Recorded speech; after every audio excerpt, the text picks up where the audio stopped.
Salut. On m'entend? 1, 2, ouais, on m'entend, super. Je suis hyper contente. Ça fait un petit moment qu'on ne s'est pas vu. Et écoutez, merci de votre présence. C'est toujours un plaisir de pouvoir vous rencontrer et parler de cul parce que je ne sais rien faire d'autre que parler de cul. Je fais plein de trucs super bien. Je vais vous présenter Adeline, mon invitée pour ce soir. Adeline, qui est photographe.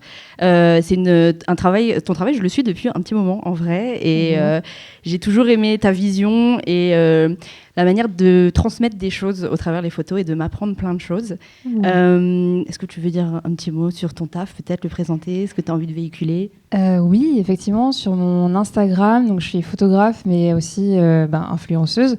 Donc je vais partager mon Instagram un petit peu en deux, plus ou moins, où je vais montrer à la fois donc, tout le travail photographique que je fais, où j'y inclus pas mal de références d'histoire de l'art et avec une volonté vraiment à être, en tout cas une vision très engagée, avoir une pluralité aussi de modèles, de sujets. Et voilà, je suis vraiment dans un truc où j'ai envie de réinterroger énormément à la fois mon regard et le regard des autres. Et en même temps, il y a ma pomme où je pose avec des fringues pas trop dégueu. Voilà.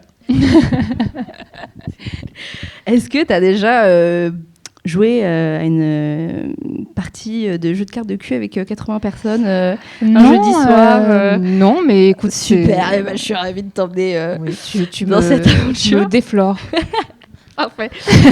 Les règles du jeu, c'est simple. Tu lis la question, tu réponds à la question. Ok. A priori, voilà. Okay. Tu as une petite carte joker si jamais une question à laquelle tu n'as pas envie de répondre. Donc, tu peux me dire, hop, et on passe à la prochaine directement. Mais j'ai présélectionné. En vrai, je présélectionne les cartes. Je présélectionne les cartes pour avoir des sujets.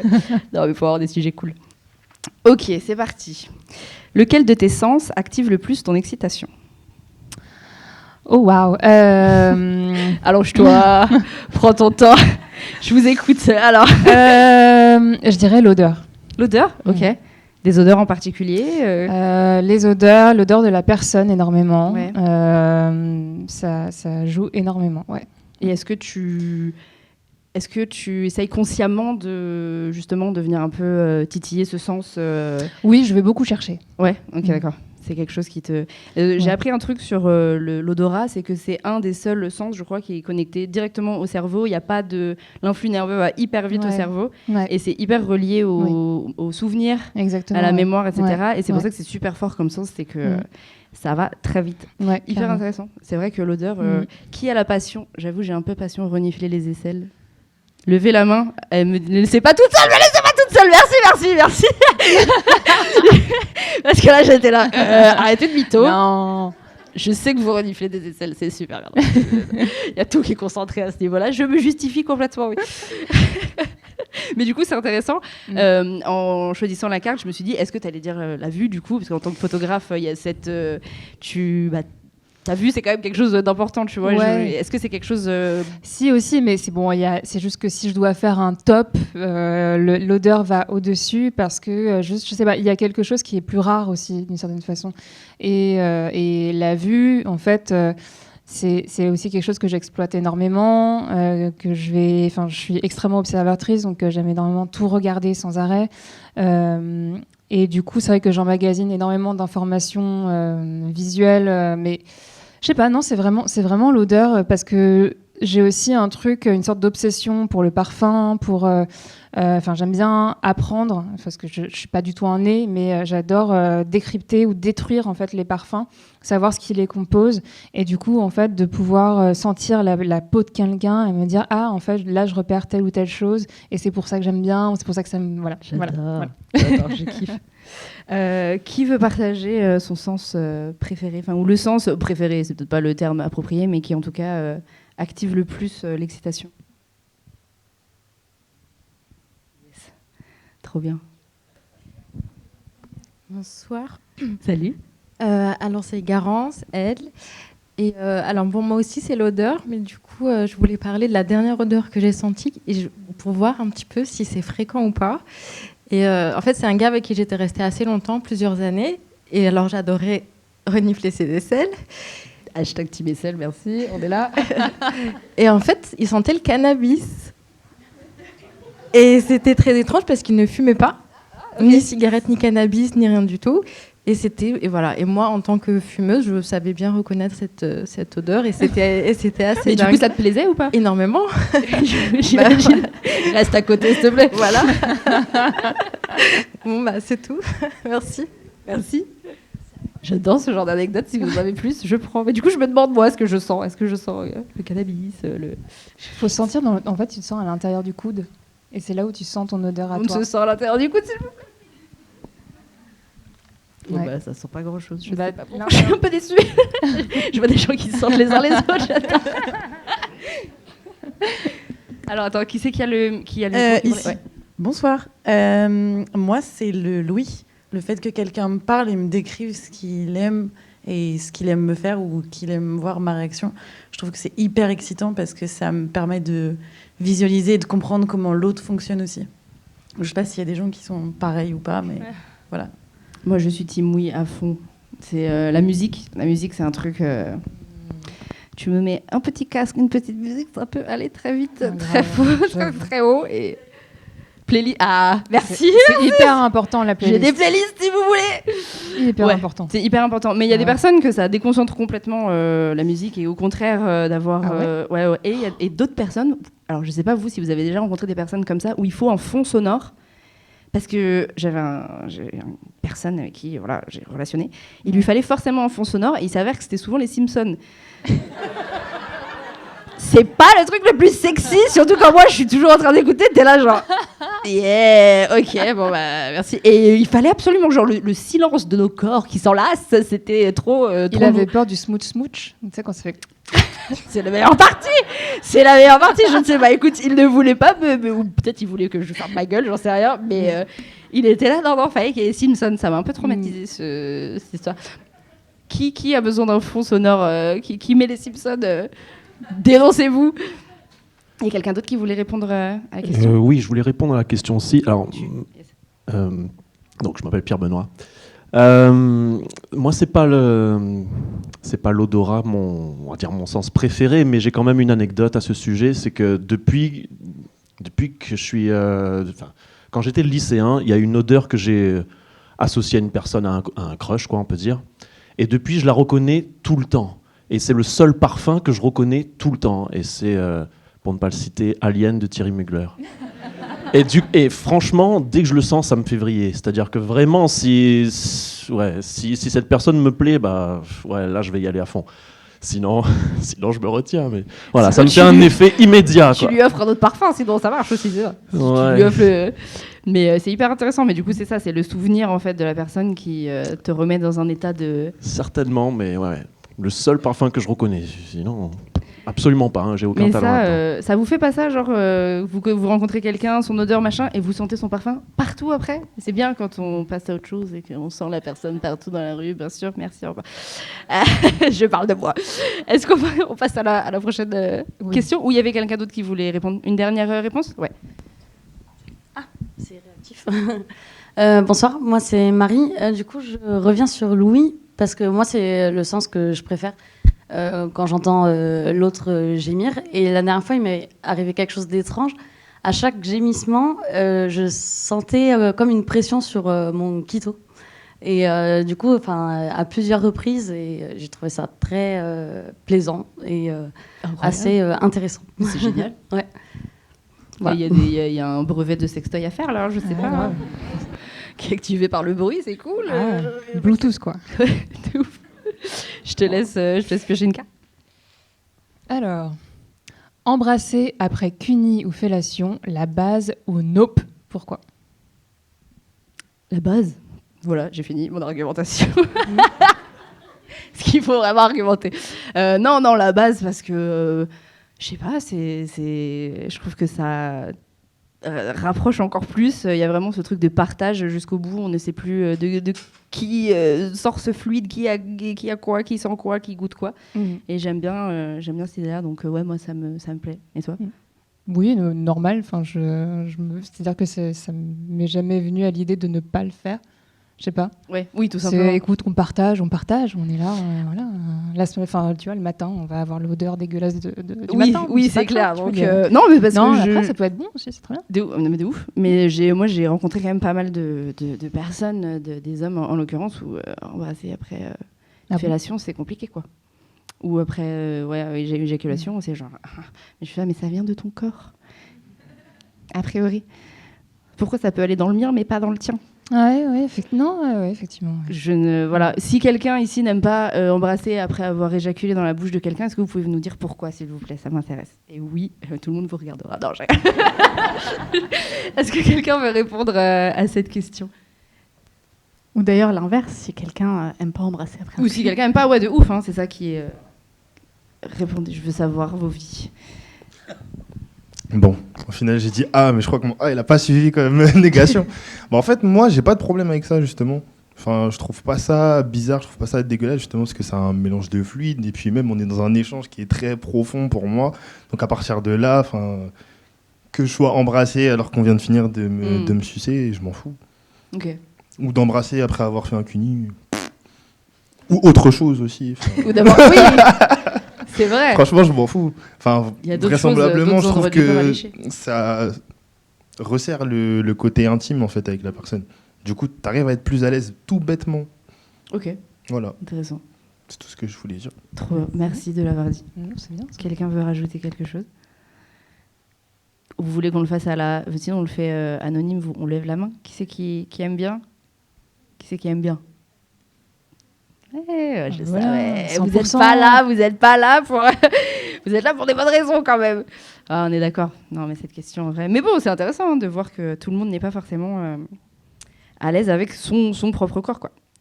À quel point la nudité est sexuelle pour toi? Ça dépend entièrement du contexte. Ok. Moi, je suis d'ailleurs pas pudique du tout. En fait, en ayant fait beaucoup de photos, donc en ayant été beaucoup modèle ou en étant beaucoup photographe également, on est souvent à poil sur les sets ou en train de se changer. Et vraiment, moi, mon rapport au corps, il peut être entièrement détaché. Et à mon propre corps, par exemple, c'est très détaché. Je me sens pas... de moi-même, je me sens pas sexualisée quand je suis nue. Ok. Les personnes en face de moi, si je vois une personne nue en face de moi, je vais pas la sexualiser non plus en fait. Il faut vraiment qu'il y ait le contexte qui soit dedans, donc c'est qu'effectivement il y a un flirt, il y a un moment, il y a quelque chose, mais autrement non, ouais, ça dépend du moment quoi. Et par rapport à ton corps, qu'est-ce qui fait que là dans ce contexte-là, tu sens pas que c'est... Enfin, comment toi, tu fais toi-même le switch? J'avais eu cette conversation avec quelqu'un qui me disait, parce que moi, je prône tout le monde à poil, et que si tout le monde se voit toujours à poil, a priori, il y aura plus tabou qu'on met sur le corps, et donc on sexualisera moins. Et du coup, sa question, c'était, ok, mais du coup, le moment où tu veux sexualiser, est-ce que quand t'es un peu désensibilisé, on va dire, à ça, est-ce que c'est pas un peu compliqué, du coup, si t'as trop l'habitude? Donc, du coup, si toi, t'es justement hyper à l'aise, qu'est-ce qui change? Qu'est-ce qui fait que le contexte, est-ce que c'est quelque chose juste qui est dit très clairement? Est-ce que c'est comment tu te sens? C'est une énergie? Est-ce que c'est... Parce que finalement, c'est très impalpable, en fait, oui, cette histoire. ça l'est. Et c'est aussi beaucoup une question de langage du corps. Donc, en fait, si, tu vois, je me tiens droite comme ça, debout, je suis là devant toi et que rien de spécial, à part juste aller chercher, je sais pas, un PQ, tu vois, c'est pas sexy, tu vois. Alors que si je suis là et que je commence un peu à bouger d'une certaine façon, ou en tout cas que, tout est aussi beaucoup dans le regard ou dans la parole. Et c'est vrai que... ouais, moi j'ai eu ce switch qui a été vraiment provoqué par le fait d'avoir beaucoup posé ou de m'être beaucoup vue en photo et d'avoir beaucoup utilisé mon corps aussi pour exprimer d'autres choses. Mais après, c'est aussi très excitant, hein, d'avoir une personne en face de moi nue, mais si je suis là pour la prendre en photo, je vais pas du tout avoir ce regard-là, tu vois. Donc ouais, je sais pas, c'est beaucoup lié, je pense, à mon métier, je pense. Et par rapport à ça, est-ce que tu shootes, toi, des personnes qui, par exemple, viendraient pour se sentir mieux, tu vois, avoir un rapport à leur image et à leur corps peut-être justement plus sensuel? Est-ce que c'est des demandes de certaines personnes? Et du coup, comment est-ce que toi, tu vas apporter ce regard-là en photo Tu vois, comment tu sensualises un corps sans non plus justement le sexualiser de ton propre désir. En tout cas, je ne sais pas comment tourner cette phrase. Mais... dire. En fait, je ne vais pas, moi, prendre mon regard à moi personnel, je vais plutôt chercher à créer une sorte de miroir. Donc, je l'ai fait. Je l'ai fait assez récemment, notamment pour Rosa. Et du coup, si tu veux, j'ai voulu la rendre sexy, j'ai voulu la rendre désirable, etc. Mais pas pour moi, mais pour elle-même. Et du coup, c'est comment est-ce qu'elle peut se regarder sur cette façon-là, sur son corps, sur ce moment-là. Je veux qu'elle se sente sexy pour elle. Et du coup, en fait, moi, je vais pas... C'est pareil, je veux pas avoir mon regard qui va être là, pas mal, hein, tu vois. Donc c'est pas ça que je veux, tu vois. Non. Je serais pas très à l'aise si tu me faisais ça. C'est pas l'idée du tout. Et en fait, non, c'est encore une fois, c'est que je répartis énormément et que j'ai mes petits dossiers dans ma tête, j'ai mes petits chemins comme ça. Et c'est pour ça que justement, ma réponse tout à l'heure n'est pas la vue, c'est vraiment beaucoup l'odeur, parce que l'odeur me demande d'être quand même très proche de la personne. Et là, la nudité, d'ailleurs, c'est quelque chose qui m'énerve beaucoup, que ce soit sexualisé facilement. Notamment, justement, le corps des femmes, qu'on soit systématiquement sexualisé. J'apprenais à faire du roller au milieu du Louvre, là. Et il y avait tous les mecs autour qui étaient en fait torse nu, tu vois. Et moi, j'étais là en train de suer comme pas possible. Je me disais, mais en fait, moi aussi, j'aimerais bien être torse nu. Sauf qu'en fait, si moi, j'aurais été sexualisée. Donc, en fait, moi, c'est vraiment ça qui... c'est aussi ça, c'est peut-être aussi ce truc d'essayer de recaler mon propre regard par rapport à la majorité des choses, autant sur la nudité que sur les représentations. Et parce qu'il y a une certaine colère, effectivement, de se dire que une femme est systématiquement, ou un corps féminin est systématiquement sexualisé. Oui, je suis d'accord. Quelqu'un, oui, il y a des réponses. Ok, moi c'est Fiona. Du coup, je suis assez curieuse parce que par rapport à mon métier aussi, j'ai une vraie déconnexion entre le corps humain nu et le côté sensuel. C'est complètement séparé chez moi. Et du coup, je me demandais s'il y avait d'autres gens dans la salle qui aussi avaient un taf où ils voient des gens nus toute la journée. Pour moi, la nudité, c'est pas sexuel, c'est pas forcément sensuel. Ça peut l'être, mais c'est complètement séparé. Et généralement, ça se connecte quand il y a le son, l'odorat et ça qui se regroupe. En fait, un corps, c'est de la chair et ça en devient sensuel par une activité, par une rencontre, par l'intimité. Mais sinon, sans ça, pour moi, c'est vraiment complètement séparé. Et du coup, voilà, je ne savais pas s'il y a d'autres gens dans la salle qui ont ça aussi. Tu fais quoi comme boulot ? Je suis tatoueuse. Ok. Ouais, donc, et puis t'es proche des corps, tu les touches. Ouais, il y a intimité, c'est proche pendant des heures, donc c'est... Ouais, donc c'est indispensable à ce moment-là. Et puis, en fait, je crois qu'on se pose même pas la question. Non, en fait, réellement, moi, je fais des grandes pièces, donc je vois des gens à moitié nus tout le temps. Et c'est drôle parce que du coup, il faut aussi dissocier l'odorat de la sensualité. Et parfois, t'as quand même des connexions qui se font, tu fais non. Mais et associé à ça, voilà, et c'est pour ça, c'est un exercice constant et ça ne l'est plus maintenant parce que ça fait longtemps que je suis tatoueuse, mais c'était difficile au départ de le séparer et en fait c'est complètement naturel maintenant et je pense que c'est un exercice mental que tout le monde devrait faire, mais c'est pas forcément logique pour tout le monde. Mais ce que tu dis, et je pense que le point commun, c'est que en fait vous avez été exposé à des corps, à de la nudité, et c'est ce qu'on disait. Je pense que clairement. plus on y est exposé, plus ça devient quelque chose de normal et plus on y est habitué et on n'a pas besoin de quand on voit en fait des corps autres que dans les moments sexuels ou d'excitation, on peut apposer d'autres pensées, d'autres visions, et je pense que c'est important. Donc tout le monde à poil. En fait, elle fait sa propagande pour le nudisme, mais c'est hyper intéressant. Est-ce que tu voulais rajouter quelque chose ? Ouais, je voulais rebondir sur pareil. Je travaille avec beaucoup de corps différents. De tous âges aussi. Et du coup, pareil, il y a une déconnexion en fait entre la vue, alors le toucher aussi, parce que du coup, je suis maquilleuse effets spéciaux, et du coup, enfin le toucher dans l'acte de toucher les gens comme pour le tatouage. Et pour pouvoir ramener de la sensualité et quelque chose, du coup, moi, ce sera plus le toucher et le goût, l'odorat, dans certains contextes. Mais effectivement, il faut un petit peu plus que juste quelqu'un qui serait mal à l'aise, nu devant moi en disant « Ah, voilà ». Bon, il va falloir ramener du jeu aussi, de l'interaction, et pas juste, voilà, c'est pas du tout sexualiser un corps. Ouais. Enfin, pour moi. Ok. Merci. Quelqu'un a une expérience similaire ou différente? Yes, super. Alors moi, c'était plus une anecdote. En fait, c'est une personne qui m'a raconté ses vacances cet été et qui m'a dit qu'elle partait depuis 15 ans chaque année dans un camping nudiste avec ses potes. Et j'ai trouvé ça au tout début justement un peu limite bizarre en me disant forcément ça a dû partir un peu en vrille tous les étés. Et en fait, elle me disait pas du tout. Enfin, en fait, ça a permis de mettre une grosse distance justement avec ses potes et que c'était plutôt rigolo. Et même, ça a cassé beaucoup de choses et ça a apporté encore plus d'intimité, mais plus renforcer une amitié plutôt que brouiller même des pistes entre eux, amitié, amour, etc.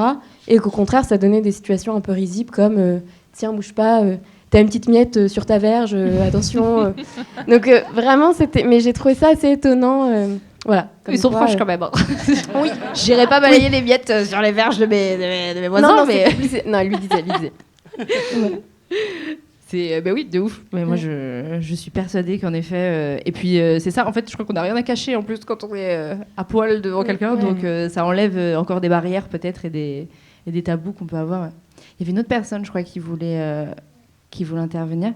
C'est la même chose, en fait. Je voulais parler des endroits naturistes. Et en fait, j'avais découvert... C'est ma sœur qui m'avait emmenée sur une île naturiste qui s'appelle l'île du Levant. C'est les îles d'Hyères en Méditerranée, du coup. Et c'est là que j'ai découvert ce que c'était que d'être nue avec plein d'autres gens. Et alors, j'étais un peu... Forcément, j'avais de l'appréhension au début. Et puis, en fait, très vite, vu qu'il n'y avait pas de regard sexualisant, c'était tout le contraire. Je me sentais pas du tout nue. Après, c'était drôle. Il y avait un phénomène où... Non, c'était une île, on était dans un camping. Et en fait, plus on allait dans la nature, plus on était tous nus. Et plus on allait vers la ville, dans les boutiques, plus il y avait des vêtements qui apparaissaient. Donc il y avait vraiment un rapport à la nature, à l'état aussi de nature du corps, et à la civilisation moderne qui nous rappelle plus la ville. Donc ça, c'était assez drôle. Et donc j'étais avec ma sœur, j'étais pas avec mes potes. J'ai encore jamais fait toute nue avec mes potes. Je sais pas, c'est un autre level. Et dans tout ça... il y a eu parfois des regards sexualisants et en fait là je me sentais nue alors que d'autres moments où il n'y avait pas ces regards là je me sentais pas nue, donc c'était assez drôle comme Et comment tu ressens qu'un regard est sexualisant ou pas à ce moment là? Il y a une insistance sur les seins, mais ça arrive aussi quand on est tout habillé avec un décolleté ou même pas des fois. C'est une manière je sais pas, de sentir un corps qui s'échauffe en face, du désir, et une insistance sur les seins, sur les fesses, enfin un truc vraiment du sexe, quoi. Donc c'était assez drôle. Et puis paradoxalement, c'est ça, quand on est habillé, ça peut aussi arriver d'être déshabillé du regard alors qu'on est tout habillé. Donc je place vraiment ça dans le regard de l'autre, quoi. Merci. Allez, vas-y, on va tirer notre carte. As-tu déjà ressenti de l'anxiété par rapport à la sexualité? Et si oui, pourquoi? Oui, je pense comme beaucoup de femmes, peut-être, de par certains vécus, de par certaines violences qu'on a pu vivre. J'ai longtemps eu du mal aussi, moi, à me sentir très en phase avec qui j'étais, avec comment je me ressentais également dans mon corps, etc. Et c'est vrai que... c'est un peu ce truc de questionnement de comment fonctionne l'autre, de comment est-ce que moi je fonctionne, de comment est-ce que j'ai envie de fonctionner également. Et du coup, j'en ai eu pas mal, puis ça m'arrive encore d'en avoir. Je pense que c'est assez normal. On est tellement poussé à agir un peu forcément de la même façon. Puis, on a tous et toutes été quand même pas mal confrontés au porno, ou en tout cas à certaines injonctions, qui font qu'on peut vraiment très facilement ressentir cette anxiété-là. Ouais. Et ça ressort comment? C'est quoi? Ça dépend. Ça peut être des moments où soit je décide que j'ai plus du tout envie et je m'en vais, soit que du coup je n'initie rien du tout, ou que, enfin tu vois, ça dépend. Ouais, mais c'est pas non plus, ça me prend pas à ce point non plus, ça arrive de temps en temps. Ok. Ouais. Et quand ça arrive, t'arrives après à revenir à te remettre dans un mood ouais, un peu... ça dure pas non plus très longtemps, Ouais. mais après j'en ai, enfin si tu veux, c'est aussi, j'ai très conscience, j'ai fait du psy, hein, je pense que ça s'entend, mais du coup, non, en fait je pense que c'est juste quelque chose qui va et vient, quoi, mais qu'on va sans doute garder toute notre vie d'une certaine façon, enfin je pense, ça dépend des états d'âme ou de l'éducation. Oui, aussi, de plein de choses, des expériences, je Ouais. pense, de plein de choses. Ouais. Moi, je crois que mon cerveau s'éteint quand je fais du sexe. Et Oui. tu vois, j'ai pas de... Non, mais pas pendant, tu dis avant. Avant, pendant, après, Non, je parce que moi, deviens pendant, je suis mono. pas... Mais moi non plus, je suis pas là, je suis plus là. Mais... Oui, c'est vrai, mais avant... mais non, c'est vrai que ouais. c'est un truc... Ou peut-être... alors, je sais pas, l'anxiété, c'est peut-être un peu fort comme mot, mais c'était beaucoup sur cette question, et ça rebondit sur ce que tu dis, c'était... plus est-ce que je suis désirable, est-ce que ça va, est-ce que si je suis comme si ça va, est-ce que machin, et des pensées qui polluent un peu et qui parasitent un peu l'expérience, clairement, mais que j'ai complètement abandonné aujourd'hui. Je me dis j'ai pas le temps de me poser ces Mmh. questions, c'est pas grave, allez hop on y va, c'est parti, tout le monde se pose des questions, c'est bon, je m'arrête plus à ça. Et c'est vrai que c'est quelque chose maintenant, c'est cool en tout cas d'avoir dépassé ce truc là et de se dire on fait du cul, c'est bizarre, il y a des bruits, il y a des odeurs, il y a des positions bizarres et cheloues, on est des angles et tout. Et en fait, c'est vraiment une partie de ma vie où où je me dis, c'est voilà, au moins cette partie de ma vie, si je peux l'avoir stress-free et juste kiffer, c'est cool, quoi.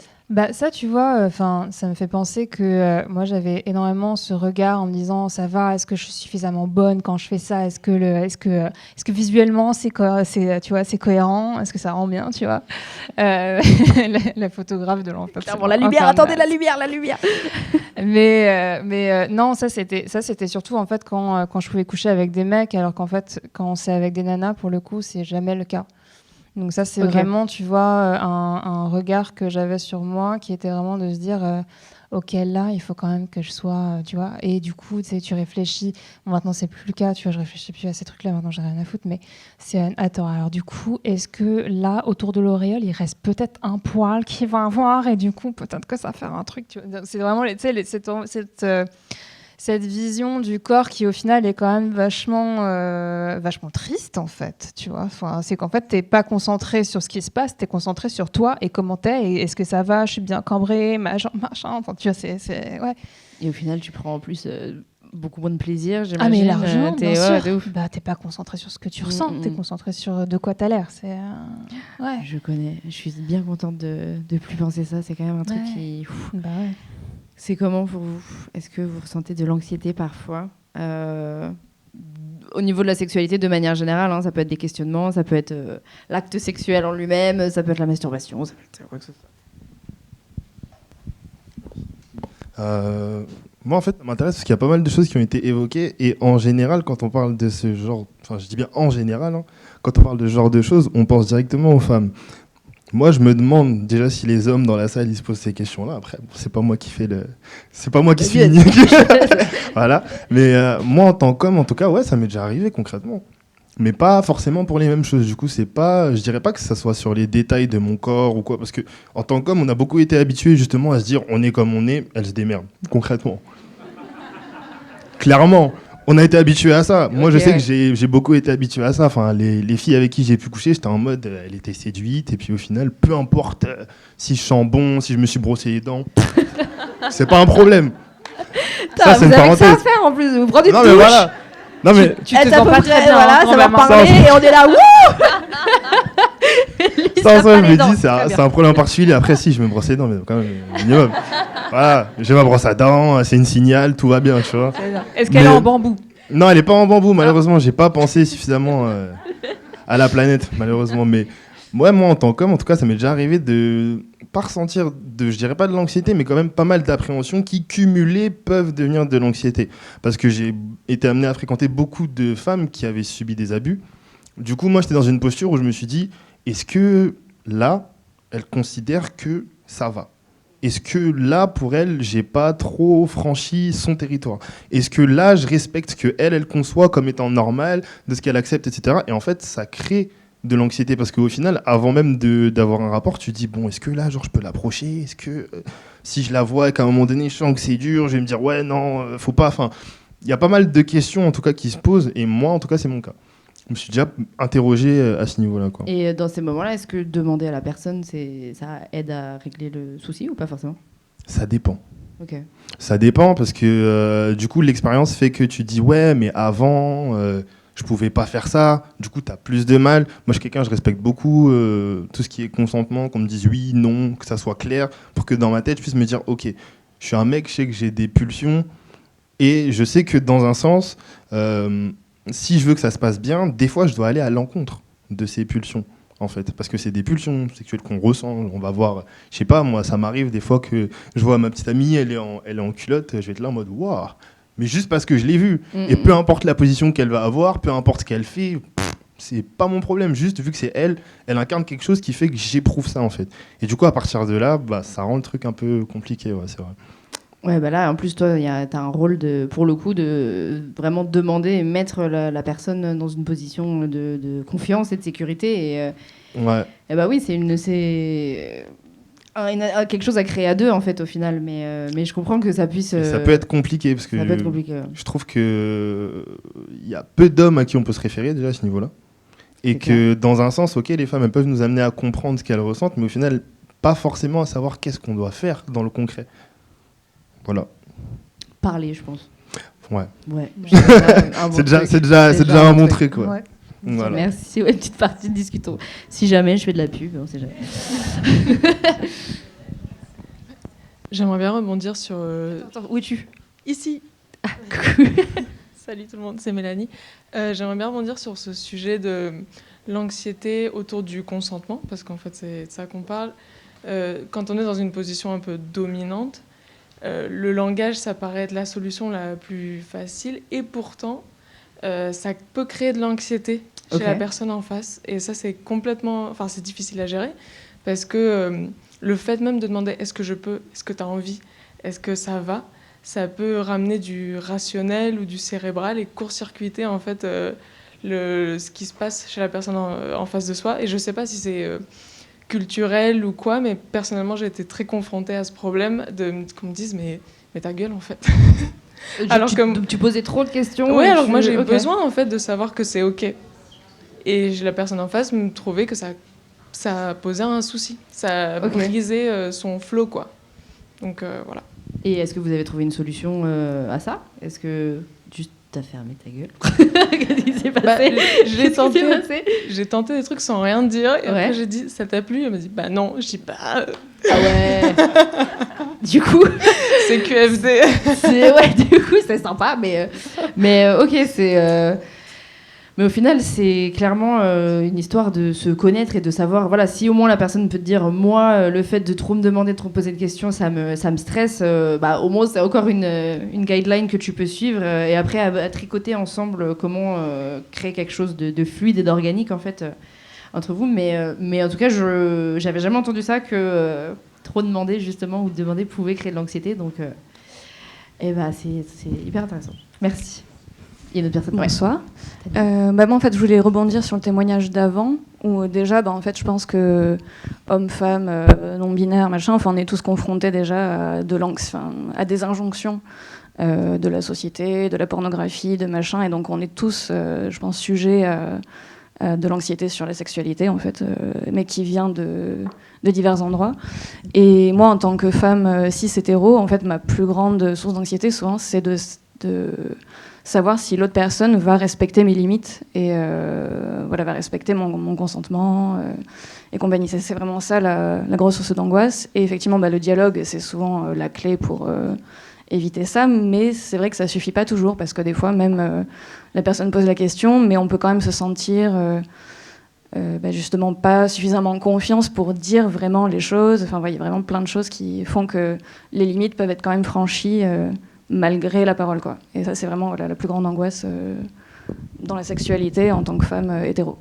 Et qui, en plus, pour le coup, tu peux rien faire de plus que ce que tu fais déjà toi, quoi. Ça appartient à l'autre personne et c'est vrai que c'est compliqué d'agir là-dessus. Donc, moi, personnellement, ça fait un moment que je me suis pas retrouvée face à des personnes qui me mettaient dans cette situation d'anxiété parce que je crois que j'établis très vite, même avant un rapport. Alors, j'ai pas. Salut, on vient de se rencontrer, réponds à toutes mes questions s'il te plaît. Je fais pas d'interview hyper... mais j'ai toujours... En fait, j'essaye de jauger à quel point je me sens en sécurité, en confiance, et à quel point la personne respecte mon consentement avant même tout acte sexuel. Et je trouve que c'est déjà un hyper bon repère. Parce que si justement dans les actes qui ont l'air de rien, un peu comme ça, la personne est dans le questionnement et dans l'écoute, en général, elle va l'être aussi dans la sexualité. Donc, mais c'est vrai que du coup, il y a une espèce de vigilance qui se met en place et qui est là. En fait, j'ai décidé que je couchais avec toi, même bien avant. Je suis en train de réfléchir, t'inquiète pas, mais tu le sais pas, mais je suis en train de réfléchir et de jauger qui tu es. Mais ouais, non, clairement, je comprends ce dont tu parles et c'est quelque chose qui est un peu fatigant, disons-le. Personne. Bonsoir, moi c'est Anaïs. Salut. Alors moi je ressens de l'anxiété tout le temps parce que j'ai jamais eu de relation sexuelle avec pénétration et donc j'ai toujours j'ai déjà 26 ans et donc j'ai l'impression d'être en retard par rapport à mon entourage et donc il y a toujours ce questionnement de se dire est-ce que ça va m'arriver un jour, est-ce que c'est moi le problème, est-ce que je suis trop renfermée sur moi, est-ce que je suis pas assez désirable, donc du coup il y a ce truc où je suis tout le temps en comparaison avec les autres et ce truc où je me dis peut-être que c'est moi le problème. Du coup, ça fait une anxiété généralisée sur toutes ces questions-là. Voilà. Et t'as l'occasion d'en parler à tes partenaires, ça comme j'en ai pas beaucoup, pas vraiment. Et, en général, je le garde pour moi. Ok. Donc il y a toujours ce truc de dire si je dévoile que j'ai pas eu beaucoup de relations auparavant, qui se disent non, flemme en fait de lui apprendre, flemme de faire attention, flemme. Ouais, je comprends que ce soit quelque chose où aborder le sujet, c'est pas forcément le truc le plus simple et c'est pas une question qu'on nous pose trop en général quand on rencontre quelqu'un. Ouais. Donc je comprends que ça puisse être quelque chose qui soit là et qui roule dans la tête. Mais encore une fois, je pense que je sais pas. Je pense que je serais même reconnaissante que quelqu'un me dise en fait voilà, j'ai pas eu ce type de rapport parce qu'au moins je sais comment me comporter après, je sais sans changer qui je suis parce que la personne a vécu cette expérience ou pas. Ouais. Mais je crois qu'au moins je me dirais cool, je peux apporter de la sécurité à la personne et je sais que je peux la guider et ça peut être cool. Alors que si tu sais pas, c'est vrai que t'as tendance à peut-être prendre pour acquis certaines choses et y aller peut-être un peu plus frontalement. Donc ouais. Mais merci pour ton partage. Merci. Je tire une carte. Oui. Est-ce que l'orgasme est important pour toi ? Pourquoi Ma réponse varie à cette question. Il y a des jours oui, il y a des jours non. Pendant très longtemps, j'étais persuadée que non et je me battais. J'étais là, arrêtez à l'injonction à l'orgasme. Je dis toujours arrêtez à l'injonction à l'orgasme. Mais je dois avouer que, alors je cherche pas nécessairement à avoir un orgasme à chaque rapport, mais c'est vrai que parfois quand il y en a pas, je suis un peu en mode genre, et moi, je sais pas, on peut, voilà quoi, ça peut être cool, ça prend pas longtemps, ça va me faire du bien, tu vois, genre vas-y, tu vois, on y va. C'est vrai que, et puis. Il y a un peu ce truc où je trouve que super je dis ça moi-même, j'ai ce discours sur mon Insta et j'ai eu ce discours à toujours dire l'orgasme c'est pas important, l'orgasme c'est pas important. En fait il y a plein de personnes qui en ont pas forcément eu et je trouve que ça peut un peu ça fout les boules quoi. Ok, c'est pas important mais j'aimerais bien quand même connaître ce que c'est, ça peut être cool, c'est quand même une expérience de la vie qui est intéressante, je crois. Et donc aujourd'hui je me dis en fait je pense que si en fait c'est quand même important pour moi et que je kiffe et que si j'ai envie et que j'ai pas fini, je dis reviens ici s'il te plaît et si tu es d'accord bien évidemment, faisons-moi jouir et tout va bien se passer. Mais ouais, donc vraiment ça dépend du mood je crois.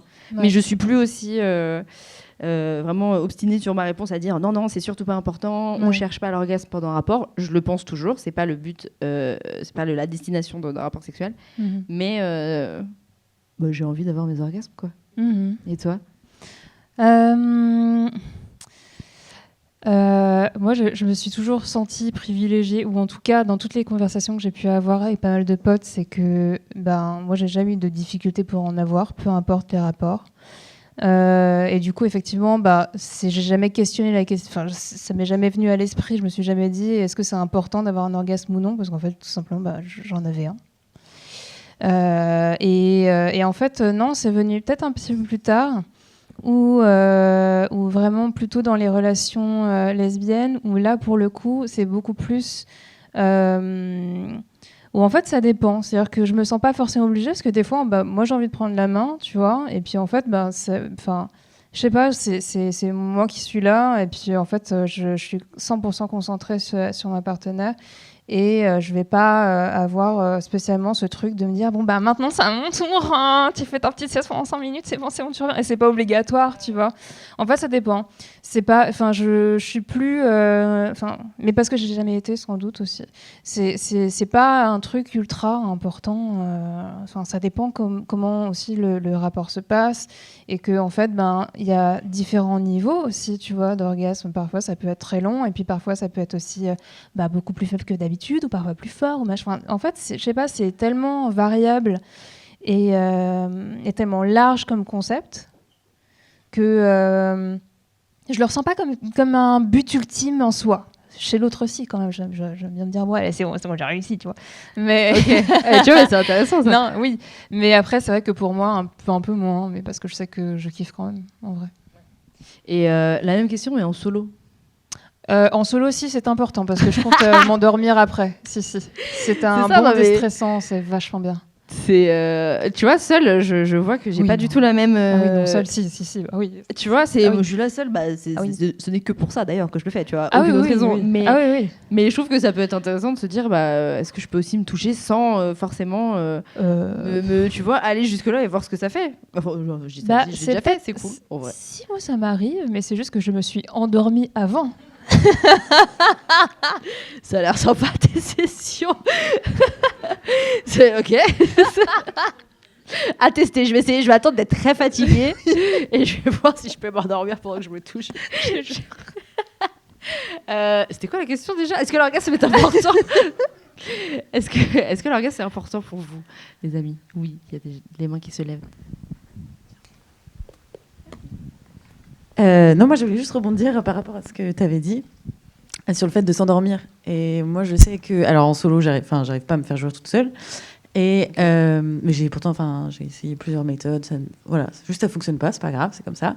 Mais je me dis justement, moi avant de m'endormir, je sais que, je veux pas dire à chaque fois, mais genre sur la semaine, sur 7 jours, 5 jours, je sais que je me touche. Je viens pas forcément. Mais en fait, après, ça m'endort direct.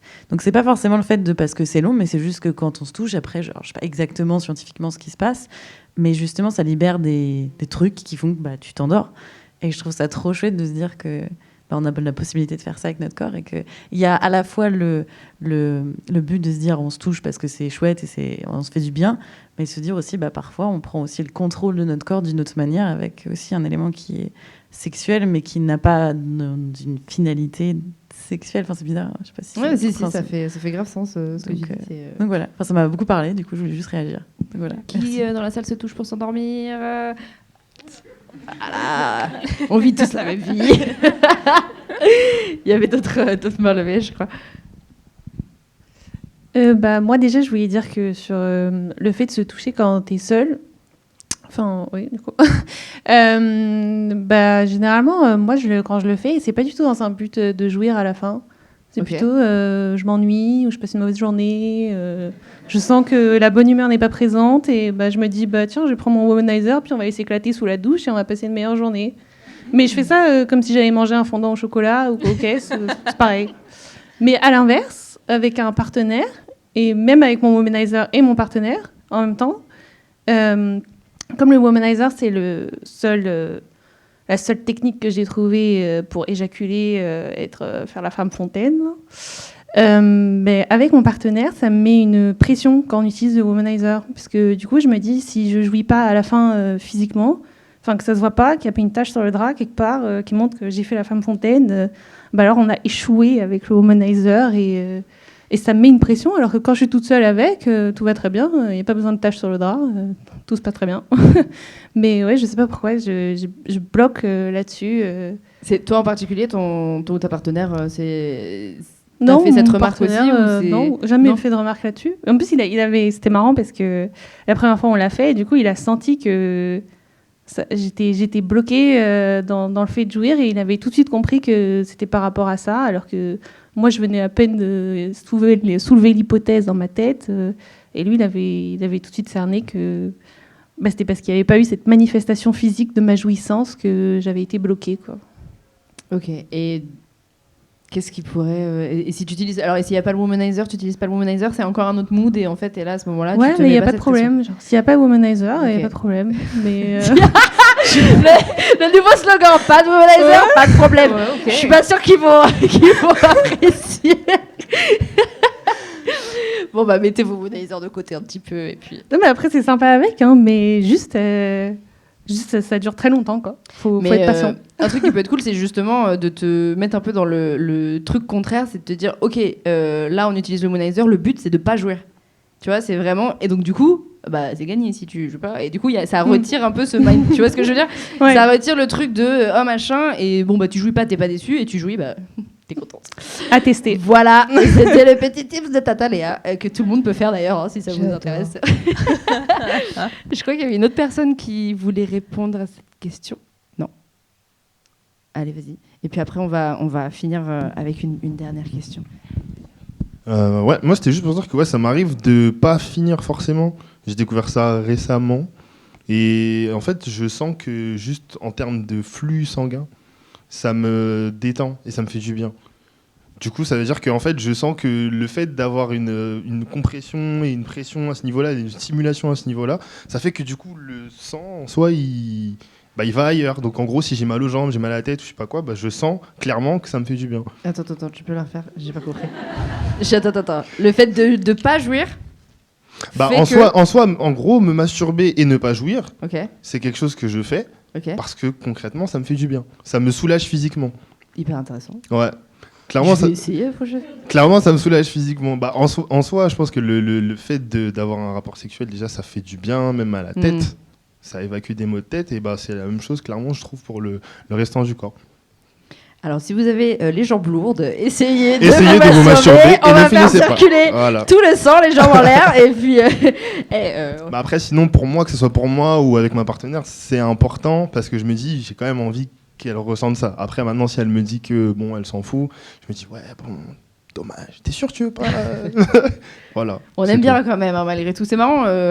aussi, c'est ce que tu disais. Autant pour soi, on peut être là, moi c'est pas grave, je m'en fous. Mais notre partenaire, on est là, toi par contre, toi si tu jouis pas, bébé, ça va pas le faire. Genre, c'est chelou. Ouais, bah après, si tu veux, je pense qu'il faut pas non plus se mettre la pression, ni mettre la pression à l'autre, et que s'il y a pas, il y a pas, et c'est pas grave du tout aussi. C'est, pour le coup, je pense que c'est aussi beaucoup psychologique, et parfois on peut, je sais pas, s'évader ailleurs ou être un peu fatigué ou quoi, et voilà, et c'est pas grave. Quoi. Ah oui, non, mais c'est clair. Et alors, moi, j'avais remarqué aussi, alors c'est complètement une théorie, je ne sais pas du tout si ce que je raconte est vrai, mais en tout cas, avant, je sentais que j'avais une libido beaucoup plus forte quand je n'avais pas d'orgasme. Un peu comme si, en fait, il y avait quelque chose, une tension qui se créait pendant le rapport, et le fait de ne pas jouir fait que ça reste dans le corps. Et du coup, j'avais genre envie constamment. Et c'était une époque où, en effet, avec des partenaires, j'avais pas d'orgasme. Et ça pouvait durer super longtemps. Et et je trouve que c'est hyper intéressant aussi, ce truc de peut-être aussi le fait que de parfois ne pas jouir, ça peut peut-être, au niveau de la libido et de l'excitation, ah bah oui, garder un truc. La question de l'attention. Ouais, voilà. Voilà. C'est hyper important. Donc jouer en fait carrément volontairement avec ça, ça peut être aussi, intéressant. Carrément. Je pioche une dernière carte avant qu'on se sépare. Aimes-tu donner ou recevoir des ordres et des directives? Ouais. Alors du coup, donner ou recevoir, ou les deux? J'aime bien les deux. À la fois, en fait, pour plusieurs raisons. À la fois, il y a effectivement, c'est assez kinky, ce truc effectivement, d'être un peu dirigé, tu vois, balancé dans certains mouvements que tu n'aurais pas nécessairement fait. Et aussi parce qu'en fait, l'air de rien, ça force la communication. pendant le rapport. Donc, tu vas te retrouver à exprimer ce dont tu as envie et au final, ce qui peut aussi t'exciter. Et je pense que c'est pas mal de le faire de temps en temps, même dans des couples déjà établis, de se dire, vas-y, là, je vais entièrement t'écouter, tu vas me dire tout ce que tu veux que je fasse. Et je pense que ça peut ouvrir pas mal de portes sur des envies qu'on n'ose peut-être pas en fait prononcer. Donc, il y a à la fois effectivement côté kinky et côté plutôt sympa, pratique, ouverture de dialogue. Mais tout ce qui est kinky, je trouve, de toute façon, oblige à l'ouvrir. Enfin, t'es obligé d'ouvrir le dialogue parce que vu que c'est kinky, donc par définition un peu oulala, faut établir un truc clair avec la personne en face. Donc ça, clairement, moi, je sais pas si j'aime recevoir des ordres. Je réfléchis. Je crois que instinctivement, je serais là. Pardon. Ouais, mais attends, ça dépend. Tu parles avec qui là? Ça dépend qui, ça dépend comment. Ça dépend. Ok. Alors, en tout cas, jusque-là, on me donne des ordres, c'était là. C'est hors de question, ne me parle pas comme ça en fait. Je sors très vite du truc, même si c'est un jeu, même si c'est un machin, je peux être là. Excusez-moi. Par contre, moi, c'est genre, assieds-toi, tais-toi. C'est moi qui gère. Moi, j'aime bien donner des ordres, j'avoue, j'aime bien. Mais oui, en effet, c'est quelque chose de se mettre dans cette position. C'est ce que tu dis, c'est intéressant, c'est que ça m'a appris déjà à savoir ce que je veux, du coup réfléchir, parce que plein de fois, ou alors quelqu'un qui va dire vas-y, dis-moi ce que tu veux, t'es là. Qu'on baise, je sais pas en fait ce que je veux, tu vois, genre guide-moi, t'es là, je sais pas en fait. Et du coup, le fait de me dire ok, la prochaine fois je vais le dire, et du coup, t'es obligé de réfléchir à savoir et aussi comment formuler un truc qui t'excite, comment. Et donc, je trouve ça cool en fait d'avoir ces moments où en effet. Ok, on peut se dire là, il n'y a pas les formes, c'est je te dis fais ça, tu le fais, et tous les deux on suit cette espèce de mouvement et on voit où ça nous porte, comme tu dis, et peut-être que ça va ouvrir des idées qu'on connaissait même pas, et dont on se doutait pas en tout cas, et je trouve ça hyper intéressant de se mettre dans des dynamiques en tout cas qui peuvent nous faire découvrir plein de choses quoi. Qui aime les ordres et les directives ici, ou qui ne les aime pas? Je pense instinctivement, sans forcément vouloir recevoir des ordres, en fait, de plus avoir à réfléchir, c'est de plus avoir le contrôle sur tout, et donc forcément, moi j'apprécie l'abandon en fait que l'autre récupère en tant que qu'ordre à me donner, pas forcément ordre à me donner, mais en tant que contrôle sur moi, que j'apprécie énormément, parce qu'en fait, comme je suis éternellement anxieuse et sous contrôle de tout dans ma vie en général, en fait, le sexe me permet de complètement pousser ça de côté et de m'abandonner complètement dans l'autre, dans le sexe, dans ce que je ressens, dans ce que je vis, dans ce que j'entends. Et j'en ai besoin, sinon je prends aucun plaisir en fait dans le sexe. Et soit je m'abandonne, soit il se passe rien. Et du coup, c'est pas forcément des ordres, mais j'ai besoin que l'autre contrôle ce qui se passe parce qu'en fait, je veux plus rien contrôler du tout. Donc voilà. Ok. À l'inverse complet sans forcément être soumise. D'ailleurs, c'est vraiment juste une question de. Je suis là, mais je suis plus là. Genre, tu gères, sinon. Non, mais je comprends. Oui, et puis ce truc c'est ça, quelqu'un qui te dit ce qu'il veut, ce qu'elle veut, où elle veut, comme ça, machin. C'est vrai que c'est beaucoup plus facile d'être dans un état où tu suis ce qui se passe que de attends, est-ce que peut-être je lui fais ça, et si je lui fais ça, et si machin, et c'est cool d'avoir mais peut-être ce qui peut être intéressant, c'est de, encore une fois, décider d'établir ça. Peut-être que toi tous tes rapports sont comme ça du coup, mais si c'est pas quelque chose qu'il y a entre deux personnes, ça peut être cool de se dire cette fois-ci c'est toi qui guide et qui décide et qui gère, et d'inverser une autre fois et de voir en fait ce qui ressort, parce que je pense qu'on peut découvrir en effet plein de choses en étant dans cette situation d'abandon et de lâcher prise, quand on dit le cadre va être fait pour que tu puisses lâcher prise, t'as aucune décision à prendre, t'as juste à me dire oui ou non, et c'est parti quoi. Après, ça veut pas forcément dire que je décide pas de ce qui se passe, c'est vraiment juste je vais demander ce que l'autre veut, mais il va forcément falloir qu'il y ait quelque chose qui vienne principalement de la personne, parce qu'en fait, moi, j'ai toute l'énergie derrière pour donner tout et n'importe quoi, hein, c'est pas ça le problème. Mais il faut vraiment que l'initiative vienne de l'autre en face, parce que sinon, je me connecte pas là-dedans. Et je pense qu'intuitivement, je vais vers des gens qui ont besoin de contrôle dans le sexe, et ça se fait du coup naturellement. Sinon, après, ça fonctionne pas bien. Ok. Merci. Est-ce que quelqu'un veut répondre à cette question? Je crois que c'est la dernière d'ailleurs. Yes, justement. Moi, j'ai fait beaucoup de SM, vraiment beaucoup, en privé, en public, dans des soirées et tout. Et dans la question que tu poses, il y a donner des ordres ou en recevoir. Moi, par exemple, j'aime pas parler. Okay. Je trouve que ça sonne faux, ou quand on me parle, ou dans les deux sens, je vais avoir un truc qui me bloque en fait. J'ai l'impression que c'est faux en fait, comme au théâtre, une réplique fausse quoi. Il y a quelque chose qui colle pas et ça peut me sortir du truc. Moi, je sais que j'ai beaucoup plus fait et reçu d'amener l'autre à faire quelque chose sans forcément parler. Ça peut être par des regards, ça peut être par des gestes, parfois un peu de parole, mais pas cette imagerie qu'on a de donner un ordre. Très sec, tout ça. Donc, plus d'amener l'autre avec du mouvement, parfois d'amener la situation pour que la chose qu'on a envie qu'il se passe, en fait. Ça ne veut pas dire imposer à l'autre de faire quelque chose, ça veut dire le mettre dans une situation où il va naturellement aller par là, ce qui aussi facilite beaucoup le fait que le jeu soit fluide en fait, et pas tout d'un coup je te demande de faire un truc qui sort de nulle part et puis il y a un frein, il y a un blocage en fait d'un côté ou de l'autre, et du coup voilà, donc c'était par rapport au fait de donner un ordre. Moi je rebondis là-dessus. Voilà. Non mais c'est hyper intéressant de dire justement que de manière générale, je pense que le BDSM, on le cantonne à... De toute façon, tu dis ça souvent, tu dis BDSM ou violence ou douleur. T'es là, non, il y a d'autres choses dans ce domaine, mais que, encore une fois, oui, c'est cool de pas cantonner en fait une pratique à juste ou alors en tout cas une préférence, un kink à un acte, mais plus à encore une fois, un cadre qui est établi avec la personne, une espèce une dynamique, et que dans cette dynamique-là, en fait, après, si on décide que c'est toi qui prend le lead et qui est dans les directives, bah oui, ça peut se faire de plein de manières différentes, et au final, c'est pas un schéma, encore une fois, hyper établi.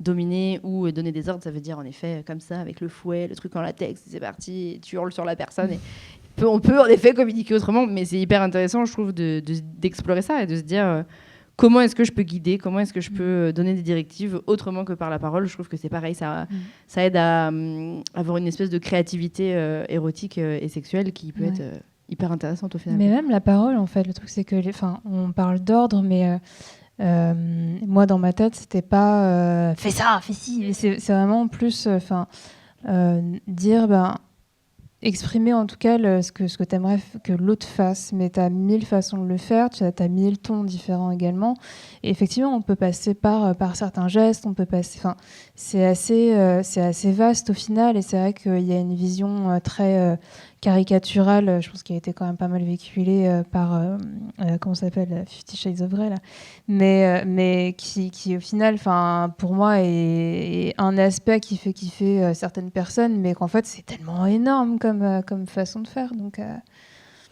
ouais, c'est vrai qu'il y a, moi, un ordre, je le vois vraiment de 1000 façons différentes, avec 1000 tons différents, et surtout, en fait, une bonne façon de communiquer ce qui nous plaît et ce qu'on aimerait bien faire, et que, en face, on a aussi une personne qui est tout à fait capable de refuser. Donc, ouais.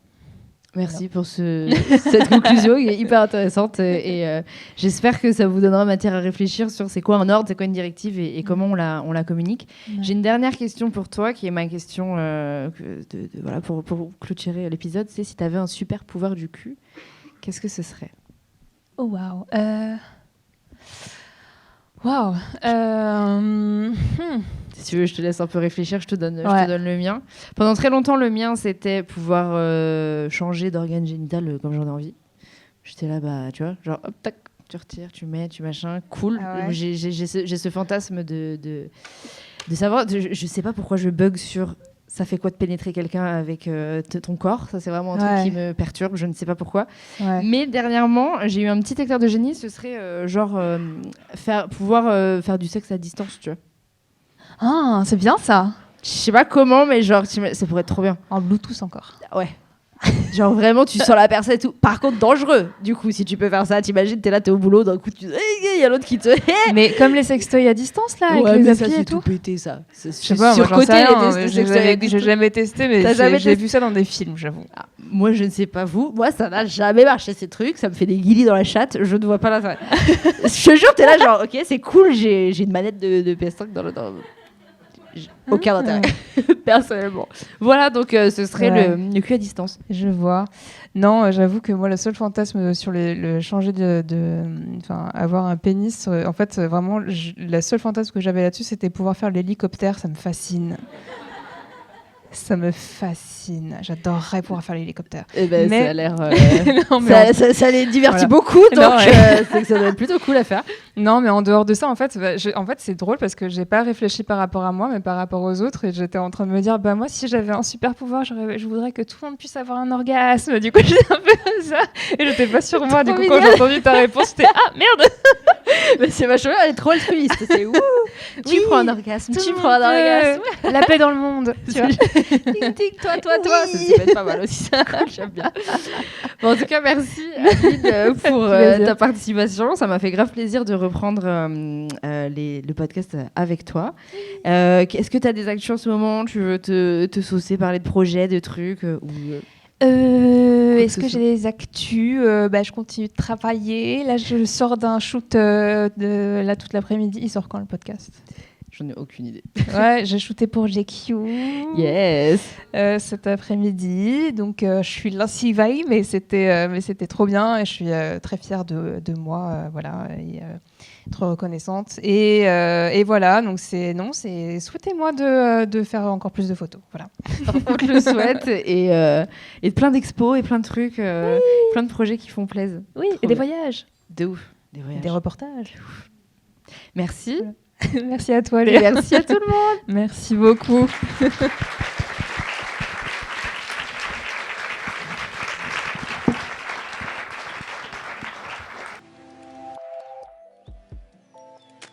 Voilà, c'est déjà fini. Je sais pas si pour toi c'est passé aussi vite que pour moi, mais en tout cas c'était un vrai plaisir de passer ce moment ensemble. Si ça t'a plu, n'hésite pas à noter le podcast et à t'abonner, et encore mieux, à venir au prochain enregistrement. Je te dis à très vite et merci beaucoup.